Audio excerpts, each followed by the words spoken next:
Hi hello నమస్తే అండి, welcome to my channel. ఈ వీడియోలో ఎంతో క్రిస్పీగా ఎంతో సాఫ్టీగా టేస్టీగా ఉండే స్ప్రింగ్ రోల్స్ మనం ఇంట్లోనే ఎలా చేయాలో మీకు చూపిస్తానండి. ఇంట్లోనే చాలా ఈజీగా స్ప్రింగ్ రోల్స్ని చేసుకోవచ్చండి.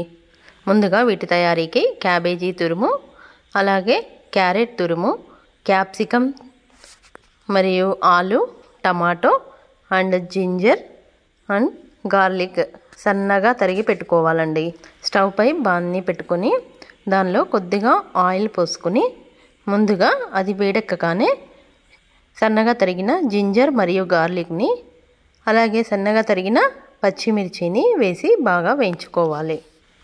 ఇవి కొంచెం వేగాక మనం ముందుగా తరిగి పెట్టుకున్న క్యాబేజ్, క్యారెట్, ఆలు, క్యాప్సికమ్ అలాగే టమాటా ముక్కల్ని దీనికి యాడ్ చేసి బాగా కలుపుకొని కాసేపు మగ్గనివ్వాలి.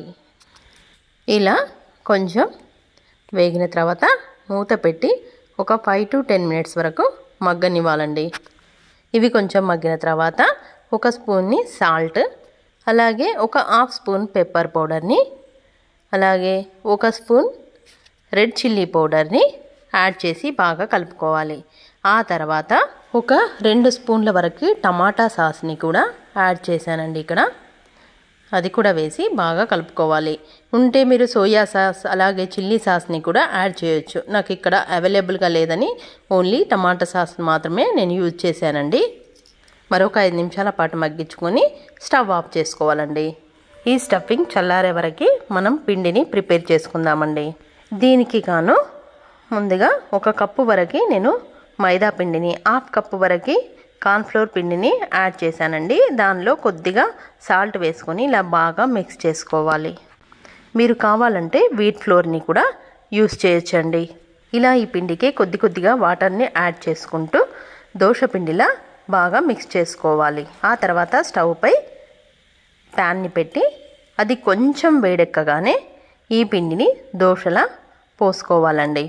ఈ దోశని మరీ ఎక్కువసేపు కాల్చకూడదండి. ఒక 5 సెకండ్స్ వరకు ఉంచి ఇలా నేను వీడియోలో చూపిస్తున్నట్టుగా తొందరగా తీసివేయాలి.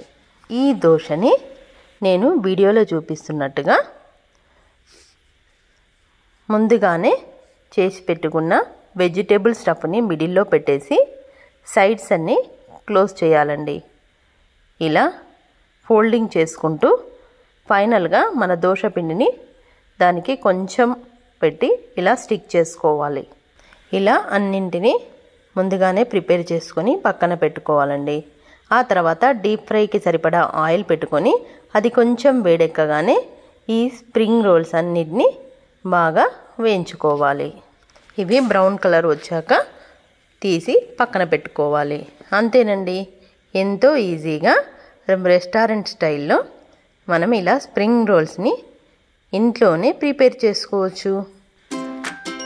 Crispy and softy restaurant style spring rolls ready అయ్యాయండి. ఈ వీడియో కనుక మీకు నచ్చినట్లయితే please like, share and subscribe my channel. Thank you for watching.